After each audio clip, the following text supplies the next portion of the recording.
This video is for if you're thinking about taking classes with Portage Learning and the pros and cons. So I have the hiccups, but I'm just gonna talk through them. When I was recommended Portage Learning to do my prereqs, I tried to look up stuff about it, and there wasn't that much information online about people's experiences with Portage. And this is 2021, September 2021, and when I would see people's experiences, definitely like they've changed how they've done things, and they're getting more and more strict, rigorous on the whole making sure you're not cheating thing. So even like if I see something out there, I just wasn't sure how accurate that information was. So because I wanted it and I couldn't find it, this video is for if you're thinking about taking classes with Portage Learning and the pros and cons. So first, it's through Geneva College, and it's like legit online courses, just like if you took them at Geneva College, but they're just nursing prereqs, so you can't get a degree through Portage, which means you can't get student loans for Portage. I think there's no financial aid, there's no scholarship for Portage classes, so that's a negative. And if you're working on your first degree, well, I guess you wouldn't be doing nursing prereqs on there. But if you're just thinking, can I take A&P online, can I take chemistry online, and that's why you're looking at Portage. If you can get financial aid or scholarships by going to a college because you're working on your first degree, that might be better.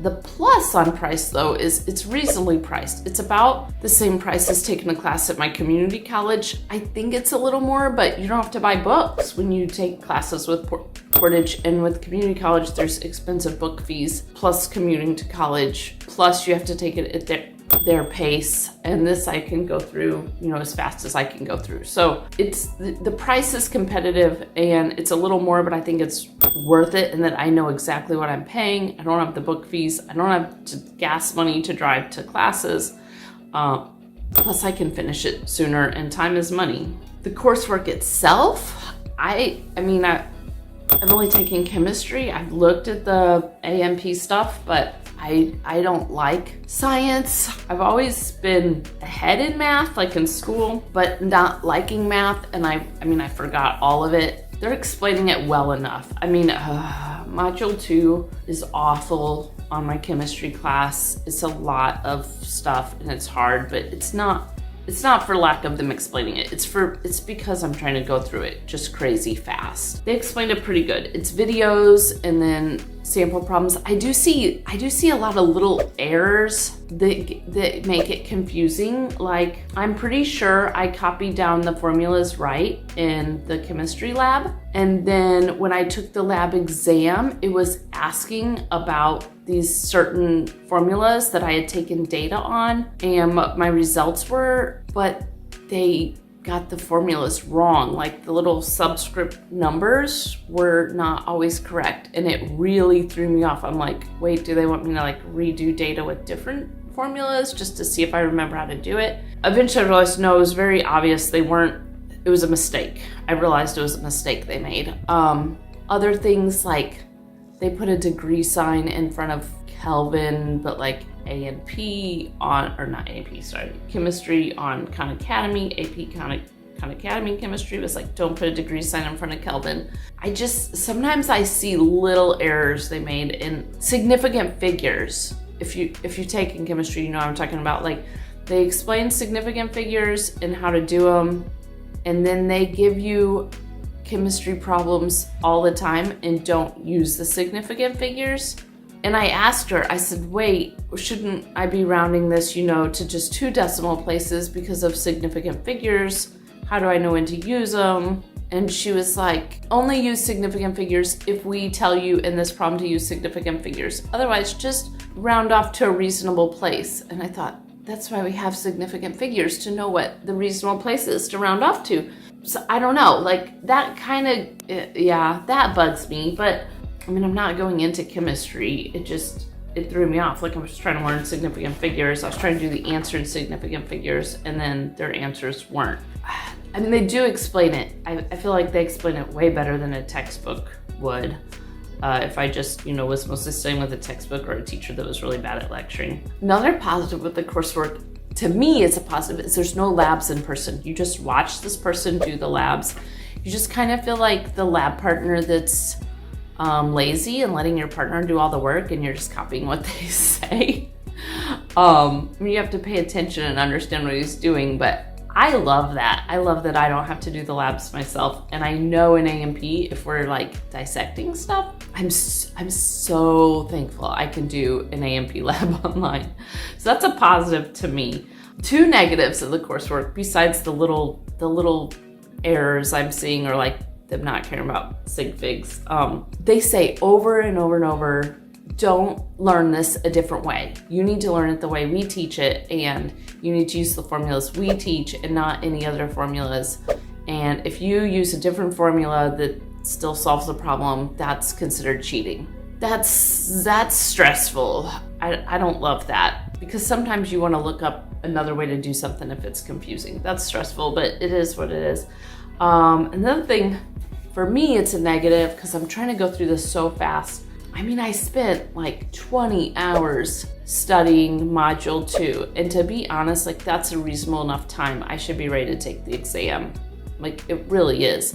But I don't have to, like there's no due date for the exam. I don't feel like I know it yet well enough. And part of me is tempted to spend 20 more hours trying to learn module 2. Whereas when you're, is that Raylan? She's having a seizure. I'll be right back.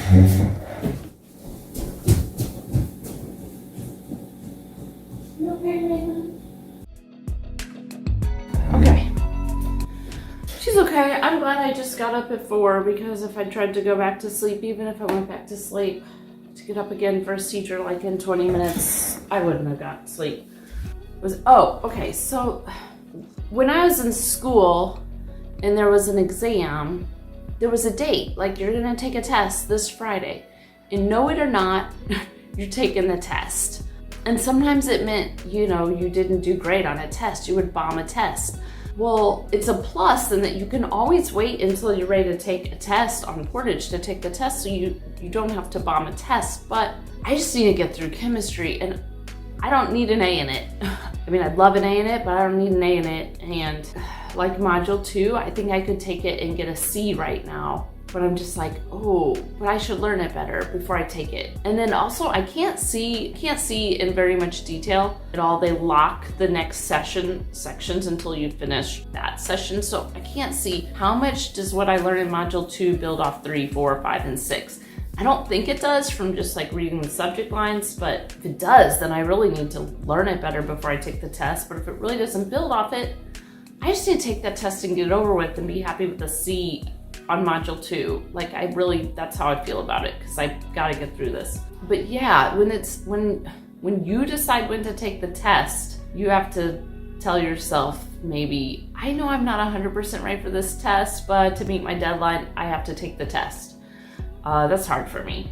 So that's it. Grading, I would say, is all a positive. It is so straightforward how they grade your classes. And I know most colleges are, it's usually high school and elementary school and middle school that does participation grades and stuff like that. But I think colleges are starting to do more and more participation grades. And I just like that here's the test, you get it right, you get points.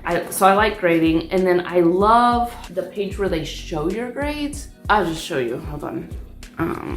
20% done, woohoo! Just a quick look at this grades thing. I love how clear cut this is. So this is, do you understand like how this course works? Like 1 point, just you can't move on until you get that 1 point. You turn in an assignment. This is your papers for your experiments. They're worth 5 points each. That's like hardly anything. It's basically like they want you to do that homework. And then these are the lab exams. They're a little more significant, 30 points each. And you can use your 5-point lab notes to take the exam. And it just shows that you really did understand what your lab partner was doing, that you watched do all the lab work. And then here is the modules, module 1 exam through module 6.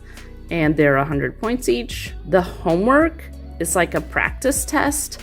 It's worth hardly anything, but basically you have to prove you did the practice test before you take the real test and you see your grade on it. I guess it's a participation grade, like I just said they don't do, but 5 points for each module. It's really just prove you to the practice test before taking it. But then I just like how easy it is to see my grade and to figure out what percent done I am of the class. I know that the whole class is like 1,130 points too. So when I finish my exam, I'm like right away, how many points did I just finish? What percent done am I? I like this page. It's really neat and it's great for type A personality. So yes, I love the grading setup. I love how easy it is to see what your grade is, to see how many points something's worth. That's probably one of my favorite parts of this website is that page is just type A personalities love that organization level. Communication with the professor is pretty good. I mean, they're just as easy to communicate with as an on-campus professor, I think. And everything they say to you and you say to them is in writing, which I, again, appreciate being able to go back and read what exactly did they say, or if I ask a question, having a very clear written answer. So I like that. The one thing I really do not like about Portage is the amount of proof we're having to give that we're not cheating. And when I looked up Portage, people were like, so do you have to use a webcam?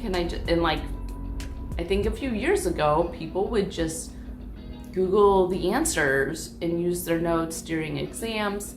I mean, they had to do this to legitimize their courses, to prove that people aren't cheating, but I feel like they take it overboard. Like, it was very obvious when I was taking my exam in labs in the office where I teach, it was very obvious that I was looking at the screen and my notes and nothing like way over here or way over there, but I had to move because there was a monitor not facing me way over there and over there facing the total opposite direction, and that was too cluttered.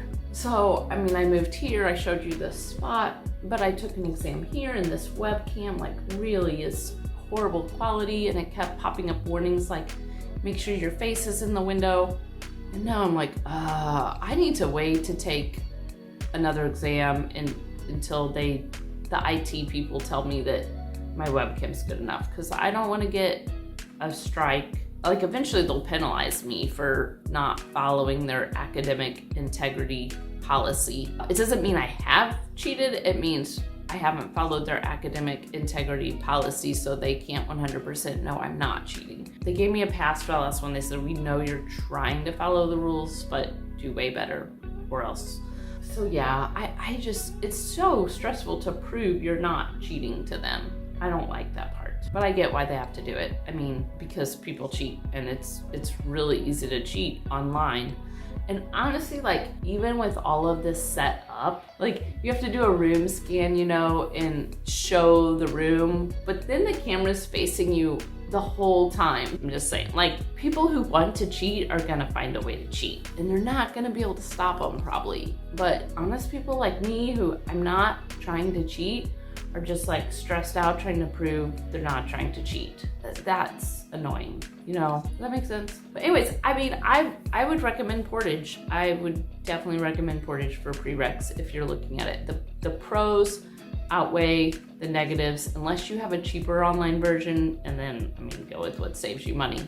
But if you have to take a course, you can't CLEP, you can't AP test out of it, go with Portage. I think it's a good option.